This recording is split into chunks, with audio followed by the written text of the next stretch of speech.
안녕하십니까. 여러분의 무역동반자 정재환입니다.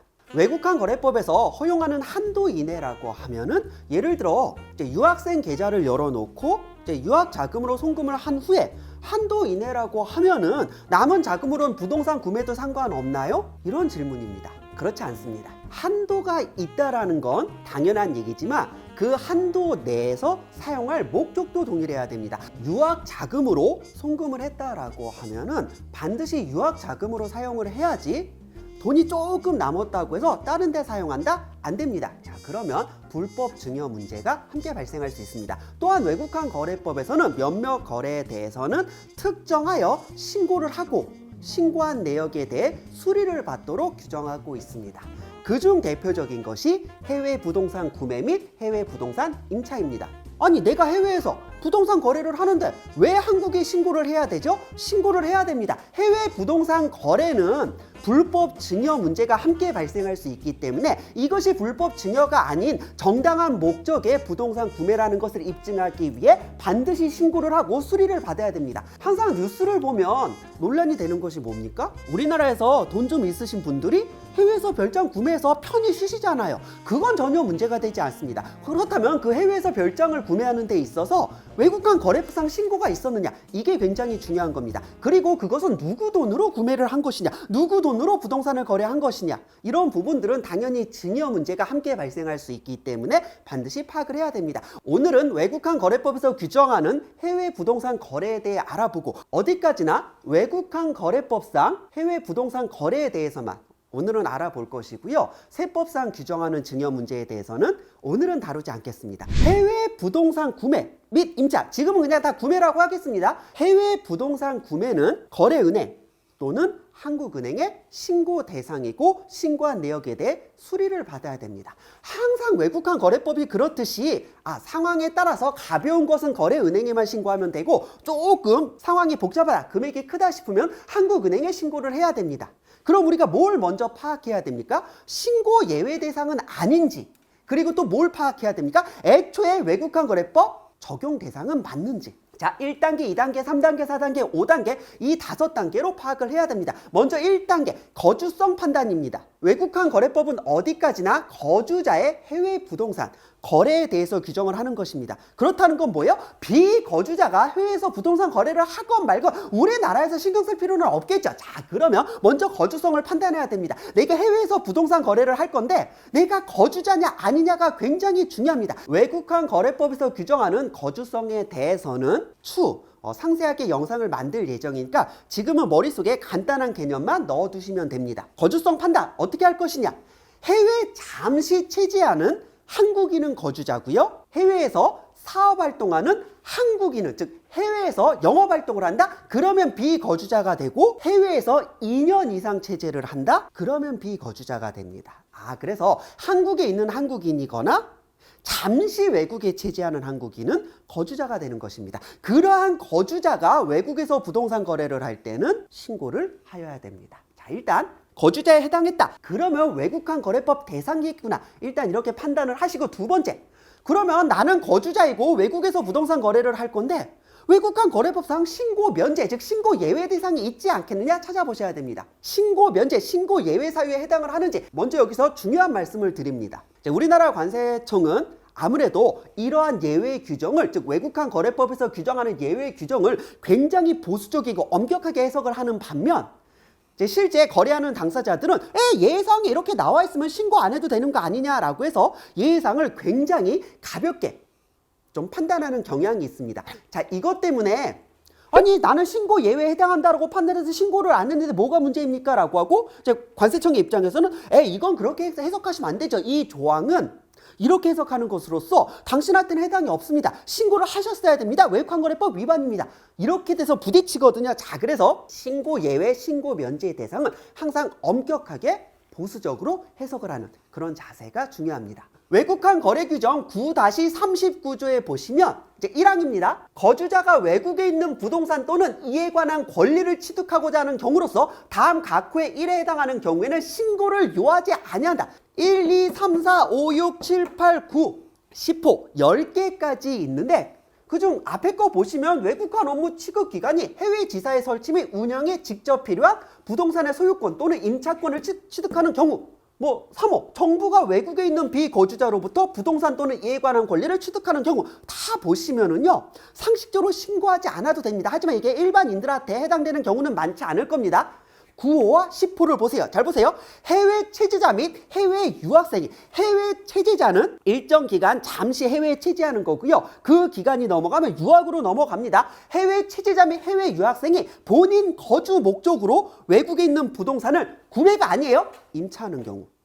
생각을 해보세요. 잠시 유학 가가지고 임차해서 살잖아요. 그거 신고해야 됩니까? 그렇지 않습니다. 10호 외국에 있는 부동산을 임차하는 경우 해외 체제자 및 해외 유학생도 아닌데 거주자가 해외에서 부동산을 임차한다? 무슨 목적일까요?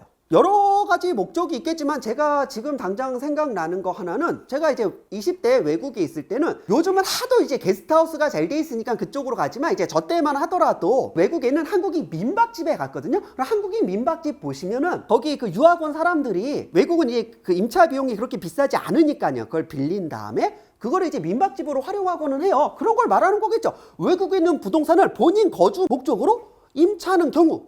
하지만 임차 보증금이 1만 불 이하인 경우에만 해당다. 임차 보증금이 10,000불이 넘어가면은 진짜 지대로 민박집을 하겠다는 거니까 그건 안 됩니다. 자, 9호와 10호를 보시고요. 자, 신고 예외 대상이죠. 그럼 나는 신고 예외 대상에도 해당하지 않는다. 자, 그럼 이제 두근두근 해야 되는 게 뭐냐면 은행에 신고해야 되는 경우가 있고 한국은행에 신고해야 되는 경우가 있습니다. 딱 봐도 알겠지만 한국은행에 신고하는 건 장난이 아니게 번거로울 겁니다. 그럼 나는 은행 신고 대상이냐? 한국은행 신고 대상이냐? 은행 신고 대상 볼까요? 나는 거주자이고 신고 예외에도 해당하지 않는다. 그러면 거래은행이나 한국은행에 신고해야 되는데 3단계 거래은행 신고 대상은 누구냐? 외국한 거래규정 9-39조 2항을 보시면 신고 예외 규정에 해당하는 경우를 제외하고 거주자가 다음 각호의 1에 해당하는 외국에 있는 부동산 또는 이에 관한 권리를 취득하고자 하는 경우에는 별지 제9-12호 서식의 부동산 취득 신고 수리서를 작성하여 지정거래 외국한 은행의 장에게 신고하여 수리를 받아야 된다. 두 개만 보세요. 첫 번째, 거주자가 주거 이외의 목적으로 외국에 있는 부동산을 취득하는 경우. 주거 이외의 목적으로 부동산을 외국에서 구매했다? 어떤 목적입니까? 투자 목적이겠죠. 은행에 신고해야 됩니다. 그리고 수리를 받아야 돼요. 두 번째, 거주자 본인 또는 거주자 배우자가 해외에서 체제할 목적으로 주거용 주택을 취득하는 경우. 외국에서 실제 거주할 목적으로 부동산을 취득하면 은행에 신고하면 되고, 투자 목적으로 부동산을 구매하는 경우 은행에 신고하면 되고. 그럼 도대체 한국은행에 신고를 해야 되는 경우는 언제냐? 뭐라고 돼 있냐면 1항 및 2항에 규정된 경우를 제외하고, 즉 신고 면제도 아니고 이제 거래은행 신고 대상도 아닌 경우, 거주자가 외국에 있는 부동산 또는 이에 관한 권리를 취득하고자 하는 경우에는 동일 서식에 부동산 취득 신고 수리서를 작성하여 한국은행 총재에게 신고하여 수리를 받아야 된다. 아니, 그럼 거주자가 신고 예외에도 해당하지 않고 은행 신고 대상도 해당하지 않으면 결국 한국은행에 신고를 하라는 건데, 그럼 도대체 한국은행 신고 대상은 뭐냐? 실제 한국은행 신고가 되는 경우는 글쎄요, 거의 없다고 보는 게 맞겠죠. 다양한 상황이 있겠지만 사실 거의 대부분 은행 신고일 거예요. 그런데 왜 이렇게 한국은행에 신고할 일도 없는데 한국은행에 신고를 하라고 되어 있냐면 법이 개정되어서 그렇습니다. 외국한 거래법은 IMF 있잖아요. 외국한 관리법이라고 해서 외국한 거래 자체를 제한하고 있다가 IMF를 기점으로 무역 자유화가 되면서 외국한 거래도 자유화가 됐죠. 외국한 거래를 자유롭게 풀어줍니다. 자, 그러면서 계속 완화시켜주고 있습니다. 원래 한국은행 신고였던 것이 전부 다 이제 거래은행 신고 대상으로 바뀌면서 실질적으로 한국은행 신고가 거의 안 남게 된 것입니다. 법이 계속 변화하면서 이렇게 된 거예요. 자, 그래서 누군가가 아니 그러면 한국은행 신고는 실질적으로 없는 거 아니냐, 법이 왜 이렇게 규정해 놨죠? 라고 하면 법이 개정되면서 이렇게 변화해 왔다라는 걸 이해하고 계시면 됩니다. 거의 예외 없이 신고 예외이거나 지정거래 은행 신고 대상일 겁니다. 아니 그러면 결국 실무적으로는 다 이제 은행에 신고하면 되지만 이제 이론적으로는 거래은행에 신고를 하거나 한국은행에 신고를 해야 되는데, 신고를 하고 그 적법성에 대해 수리까지 받아야 됩니다. 잘 보세요. 거주자의 외국에 있는 부동산 또는 이에 관한 권리의 취득과 관련하여 한국은행 총재 또는 지정거래 외국한 은행의 장은 외국 부동산 취득 신고가 있는 경우에는 다음 각호의 1회 사항을 심사하여 수리 여부를 결정해야 된다. 외국에 있는 부동산 또는 이에 관한 물권, 임차권, 기타 이와 유사한 권리를 취득하고자 하는 자가 다음 항목에 1에 해당하는 자가 아닌지 여부, 뭐요? 금융거래 등 상거래에 있어서 약정한 기일 내 채무를 변제하지 아니한 자로서 종합신용정보집중기관에 등록된 자, 신용불량자가 외국에서 부동산을 구매한다? 안 되죠. 이거 돈 빼돌리는 거잖아요. 두 번째, 조세 체납자, 세금도 안 냈는데 어디 외국에서 부동산을 구매? 안 되죠. 해외 이주 수속 중인 개인 또는 개인사업자, 해외 이주 비용에 관련해서 외국간 거래법에서 별도로 규정하고 있습니다. 두 번째, 부동산 취득 금액이 현지 금융기관 및 감정기관 등에서 적당하다고 인정하는 수준인지 여부. 현지에서 10만 불이면 구매할 수 있는 부동산을 100만 불에 구매하겠다고 신고를 했다? 어딜 봐도 나머지 돈 빼돌리겠다는 거잖아요. 이거 외화 유출이에요. 부동산 취득이 해외 사업 활동 및 거주 목적 등 실제 사용 목적에 적합한지 여부. 내가 해외 유학 가서 조금 편안하게 살아보려고 부동산을 구매합니다. 250만 불짜리. 이건 안 되죠. 이런 것들을 다 봐서 신고 수리 여부를 결정합니다. 부동산 취득 신고 수리서는 이렇게 생겼습니다. 외국환 거래법에 이제 첨부가 되어 있기 때문에 이 신고서를 작성하여 거의 대부분은 이제 거래은행에 제출을 하면 됩니다. 그럼 사후관리, 그렇게 부동산을 구매했다. 외국환 거래 규정 9-40조 사후관리, 한국은행 총재 또는 지정거래 외국환 은행의 장은 9-39조 2항 및 4항의 규정에 의한 거주자의 외국에 있는 부동산 또는 이에 관한 권리 취득에 관한 신고 수리 내용을 거래은행이나 한국은행이 신고를 받고 수리를 해줬다라고 하면은 국세청장, 관세청장 및 금융감독원장에게 통보하여야 됩니다. 특히 국세청장한테 통보되는 이유는 뭐예요? 불법 증여요. 이 돈 어디서 난 거냐? 아니, 애가 해외 유학 가가지고 몇백만 불짜리 저택을 어떻게 구매했느냐? 이거 불법 증여한 거 아니냐? 그럼 증여세를 내야 되는 거 아니냐? 자, 제가 오늘 말씀드리는 건 어디까지나 외국환 거래법상의 문제지, 한국에서 외국으로 돈이 나가는 건 불법 증여의 문제가 함께 발생할 수 있기 때문에 그런 세법상의 문제는 다시 제가 영상으로 만든다고 했습니다. 자, 다음, 신고 수리를 받아 외국에 있는 부동산 또는 이에 관한 권리를 취득하는 자는 다음 각 호의 보고서를 한국은행 총재 또는 지정거래 외국환 은행의 장에게 제출하여야 된다.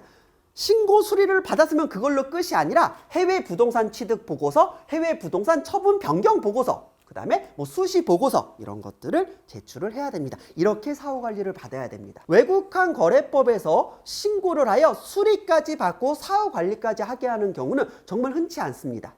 하지만 해외 부동산 구매는 그 금액이 굉장히 크기 때문에 불법적인 자본 유출이나 불법 증여로 이어질 수 있기 때문에 외국환 거래법 차원에서도 철저하게 관리를 하고 있습니다. 그래서 사실 제가 많이 받는 질문이 그거예요. 해외 송금 한도를 설명드릴 때 유학 자금의 경우 연 10만 불까지는 이제 국세청 통보가 이루어지지 않는다라고 했습니다. 10만 불 정도, 10만 불은 1억 정도니까 비싼 나라 가서 유학하면 한 1년에 1억 정도는 든다라고 판단을 좀 하는 거죠. 그럼 누가 그 질문을 합니다. 그러면 실제 우리가 그 유학으로 사용하는 비용은 1년에 5만 불 정도인데 그럼 매년 10만 불씩 보낸 다음에 어차피 국세청이 통보하지 않는다라고 했으니까 그래서 5만 불씩 계속 남겨서 그걸로 부동산 구매해도 되나요? 안 됩니다. 해외 부동산 거래를 하고자 하는 때에는 원칙적으로 신고 대상에 해당하며 신고를 하셔야 할 겁니다.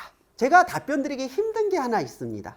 신고 대상은 당연히 제가 이렇게 신고를 하면 됩니다라고 말씀을 드리지만 사실 가장 많은 질문은 저 같은 경우는 그럼 신고하지 않아도 되나? 신고 예외 대상인가요? 상황마다 엄격히 해석을 해야 되는 것이기 때문에 스스로 판단을 하셔야지 단순히 질문만으로 그럼 저는 이런 상황인데 신고하지 않아도 되나요? 라는 질문에 대해 제가 예 그렇습니다. 신고하지 않아도 됩니다라고 말씀을 드리기는 굉장히 어렵습니다. 제가 그 질문을 해주시는 모든 분들의 상황을 정확히 파악하고 있는 것도 아니고 어쨌든 관세청 차원에서 는 신고 예외 대상을 굉장히 엄격히 해석하고 있기 때문에 스스로 판단을 하셔야지 신고 예외 대상 아닌가요? 이렇게 막 편하게 물어보시면 거기에 대해서는 쉽게 답변을 해드릴 수가 없습니다. 그런 부분들은 좀 양해를 바라면서 오늘은 여기까지 하고 다음에 더 좋은 영상으로 찾아뵙겠습니다. 안녕.